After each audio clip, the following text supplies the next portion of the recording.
তাই বলছি দিদিকে পেশার একটা কথা একটু পেছন থেকে আমার এক দাদা বললো আপনারা কথা চান, আপনারা দূর হতে, আপনারা এখানে থাকবেন না, থাকলে আপনারা আমাদের অমঙ্গল করবেন। আমরা সকালবেলা উঠে বলি সর্বমঙ্গল না মঙ্গলে শিবে সর্বার্থ সাধকে শরণ্যে ত্র্যম্বকে গৌরী নারায়ণী নমস্তে। আমরা সেই নারায়ণীর পুজো করবো। তার চোখ আর আনবেন না, সে চোখ দিয়ে যা দেখেছে তার চোখ আপনি আর পিতৃপক্ষে আনবেন না।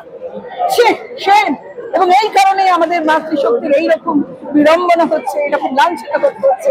পিতৃপক্ষে আপনি চোখ আনছেন, আপনি এসব করবেন না। আপনি আপনার পদত্যাগ দাবি করি আমরা। আপনি আগে স্বাস্থ্যমন্ত্রী, আপনি নাকি পুলিশ করছি দাবি করছি, আমরা দাবি করছি আপনি ইমিডিয়েটলি পদত্যাগ করুন। আমাদের একটাই দাবি, আপনি পদত্যাগ করুন। এই বাচ্চাটি চায় যে মারা যাওয়ার পরও অপমানিত হতে হচ্ছে, তাই শরীরে কতটা বৃদ্ধ কতটা অ্যামাউন্টে সেটা সারা পৃথিবীর কাছে বলতে হচ্ছে। আমাদের একটা লোককে ধরা হয়েছে আর বাকি লোকেরা কই কি আড়াল করছে? সন্দীপ ঘোষটা কে? সন্দীপ ঘোষ কেন আড়াল করা হচ্ছে? সন্দীপ ঘোষকে এগুলো জানাতে হবে তো। এটা মুখ্যমন্ত্রীর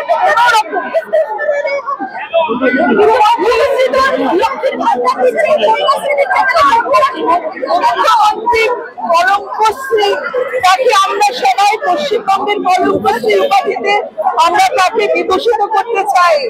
তার পুরো প্রথম থেকে শেষ অবধি শুধু কলঙ্ক।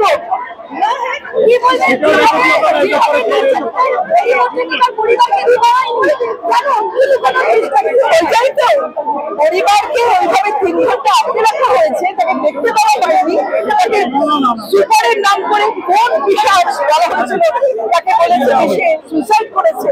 এটা একটা কথা হলো? এটা একটা কথা? সুতরাং মুখ্যমন্ত্রী যেখানে পুলিশ মন্ত্রী এবং স্বাস্থ্যমন্ত্রী তার পদত্যাগ চাই অবিলম্বে।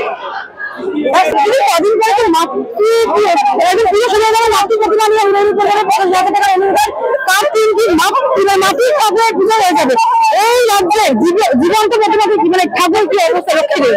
একটা কথা, আপনি শিক্ষিত লোক, পিতৃপক্ষে শিক্ষিত মায়ের চোখ আসবেন না, এই শয়তানিটা আর করবেন না। সনাতন ধর্মে এক একটা নিয়ম কানুন আছে এবং এই কারণে সমাজে মনে রয়েছে, তাই জন্য আপনারা কি বলে যে পাপ কার্যতা হচ্ছে, সেই জন্য আমাদের নারী সমাজের অবস্থা, আমাদের মাতৃশক্তির দয়া করে মানুষকে মানুষের পক্ষে আপনি ওই মাতৃশক্তির আরাধনা করবেন না, এগুলো করবেন না। আর সামনেই বলুন, আমরা তো আপনার বিসর্জন চাইছি, আপনার বিসর্জন চাইছি। আপনার কিভাবে বিসর্জন চাইছে? আপনার পদত্যাগ করুন। আপনি স্বাস্থ্যমন্ত্রী, আপনি শিক্ষামন্ত্রী। কতটা কষ্ট হলে আমরা আমাদের মেয়ের শরীরে কতটা বীর্য, কত অ্যামাউন্টের বীর্য আমরা সবার সামনে বলতে পারি। আজ কন্যাশ্রী দিবস পালন হচ্ছে দিকে দিকে, কারা করছে? কন্যাশ্রী দিবস তৃণমূলের তরফ থেকে পালন হচ্ছে। তৃণমূলের তরফ থেকে কন্যাশ্রী যদি পালন হয়, তাহলে আপনারা বলুন যে আপনারাই সেই পাপী, আপনারা কন্যাদের বলাৎকার করছেন, তারপরে তাদের আসল উদ্দেশ্যটা চেপে রাখছেন। কাদের উদ্দেশ্য? তাদের স্বার্থ আপনারা দেখছেন।